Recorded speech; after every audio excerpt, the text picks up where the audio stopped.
rise this evening to speak about an extraordinary young woman in my electorate, Sophie Clayton. I met Sophie when I was door-knocking last year in my electorate one Sunday morning, and I knew immediately that I would be hearing from her again. She was a young woman determined to make a difference in the world. Mr. Speaker, I was delighted to be proven right when I reached out to her earlier this year to catch up.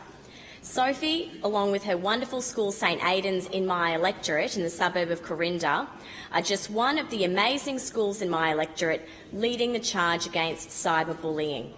Sophie sits on her school's anti-bullying task force, and during the last sitting of Parliament, she visited the Minister for Women's event in the Premier's Hall, and I thank the Minister for organising that wonderful event. Sophie, being the assertive young lady that she is, made a beeline straight for the Premier to discuss the initiatives her school committee is undertaking, and the Premier requested that Sophie write to her about the initiatives her team are working on. Sophie was quick to agree, and I know that this wonderful young lady will be eagerly following the progress of our work in this space. It was clear that the Premier was as impressed by Sophie as I was, and with good reason. So why is this young woman so very remarkable? Well, Sophie had a stroke when she was just 4 years old, and since this time she's been passionate about raising awareness of stroke. Sophie's message to the community has always been simple. Stroke can happen to anyone, at any time, and it can happen to kids too.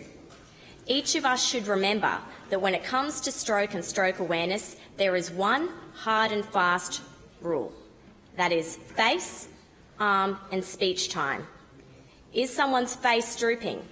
Can they lift their arms? And is their speech slow or slurred? As Sophie says so often, knowing these signs and the fast rule can save time and save lives.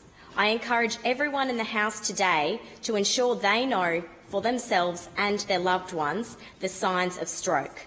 Sophie is instrumental in coordinating a fantastic Facebook page, Stroke Kids. Please go and give it a like. It's a wonderful page that features fun and innovative recovery techniques for kids. Its very existence is a tribute to Sophie's tenacity and drive to ensure people know the signs of stroke. It would be remiss of me not to pay tribute at this time to Sophie's family, particularly her amazing mum, Amanda. Amanda has been very careful to ensure Sophie's story was told by Sophie in Sophie's words when she was ready. Mr. Speaker, it was clear to me when Sophie met the Premier that she was ready, and I know her advocacy will only grow as she does. Sophie, I stand ready to assist you in whatever way I can, and I'm proud to be your local member. Maybe one day you'll be mine. Call the member for Gympie. Thank you, Mr. Speaker. It is not unusual